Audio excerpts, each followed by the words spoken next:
Assalamualaikum warahmatullahi wabarakatuh. Pada kesempatan pagi ini kita mempelajari tema Mari hidup sederhana dan ikhlas. Akan tetapi sebelum pelajaran kita mulai, kita berdoa dulu kepada Allah Subhanahu wa taala agar kita diberi ilmu yang bermanfaat. Bismillahirrahmanirrahim. Raditu billahi rabba wa bil islami dina wa bi muhammadin nabiyya wa rasula. Rabbi zidni ilma warzuqni fahma. Amin.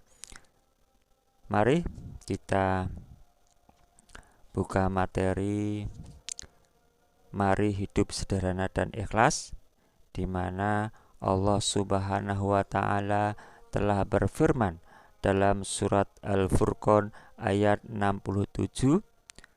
Mari kita baca bersama-sama. A'udzu billahi minasyaitonir rajim. Bismillahirrahmanirrahim. Walladzina idza anfaqu lam yusrifu wa lam yaqturu wa kana baina dzalika qawama. Shadaqallahul azim. Yang artinya bahwa dan orang-orang yang apabila membelanjakan harta mereka tidak berlebihan dan tidak pula kikir, dan adalah pembelanjaan itu di tengah-tengah antara yang demikian. Maksud ayat ini adalah bahwa kita tidak boleh berlebih-lebihan dalam membelanjakan harta, dan begitu pula kita tidak boleh kikir dalam membelanjakan harta. Lah, di tengah-tengahnya itulah yang dimaksud adalah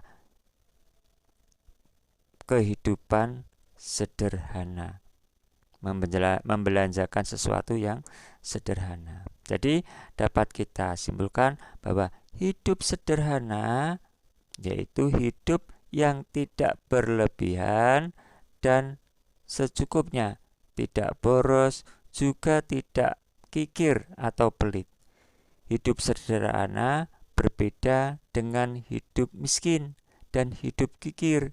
Sederhana artinya kita tidak berlebih-lebihan walaupun memiliki banyak harta. Orang yang sederhana hidupnya tidak bermewah-mewahan. Sederhana dalam hal menggunakan harta benda, uang, juga pakaian. Kemudian, apa keuntungan hidup sederhana? Keuntungan hidup sederhana yang pertama yaitu orang yang hidup sederhana berarti telah mengamalkan ajaran agama atau perintah Allah Subhanahu wa taala, dan orang tersebut mendapat pahala. Selanjutnya, yang kedua adalah orang yang hidup sederhana berarti telah mampu melawan godaan setan yang mendorong hidup boros. Kemudian yang ketiga adalah orang yang hidup sederhana biasanya rendah hati dan disenangi banyak orang. Kemudian yang keempat adalah orang yang hidup sederhana tidak akan ditimpa penyakit resah, gelisah. Selanjutnya, yang terakhir adalah orang yang hidup sederhana tidak akan pernah mengambil harta orang lain. Karena apa? Dia sudah merasa punya. Jadi tidak ada rasa iri, dengki kepada orang lain. Untuk submateri berikutnya yaitu mari kita ikhlas beramal. Kita bisa baca surat Al-Bayyinah ayat 5 Mari kita baca bersama-sama. A'udzubillahi minasyaitonirrajim.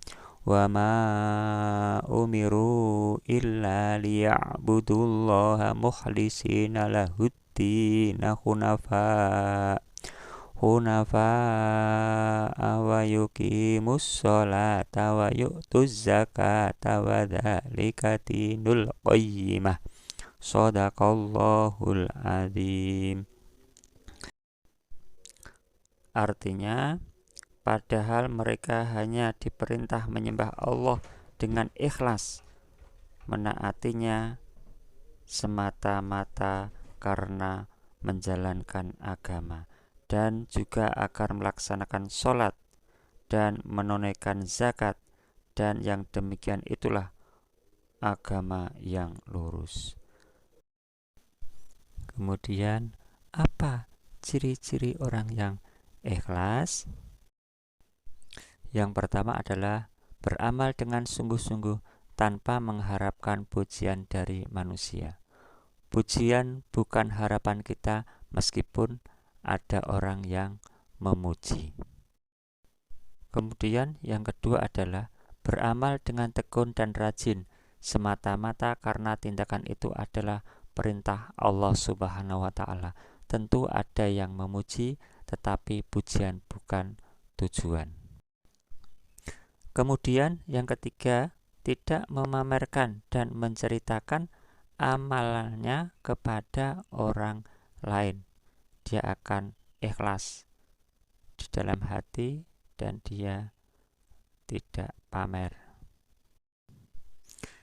Kemudian ciri yang keempat adalah tidak pernah mengeluh dalam melaksanakan tugas. Tugas apapun yang dilaksanakan di dalam hati hanya untuk mencari ridha Allah SWT dan tidak mengharapkan pujian orang lain, sehingga dia tidak ada rasa keluh kesah dan selalu mengharap kepada Allah SWT apa yang telah dikerjakannya. Demikian materi dengan tema Mari Hidup Sederhana dan Ikhlas yang telah Pak Masrurkan sampaikan. Semoga bermanfaat dan dapat kita amalkan setiap hari dalam kehidupan kita. Terima kasih. Cukup sekian. Assalamualaikum warahmatullahi wabarakatuh.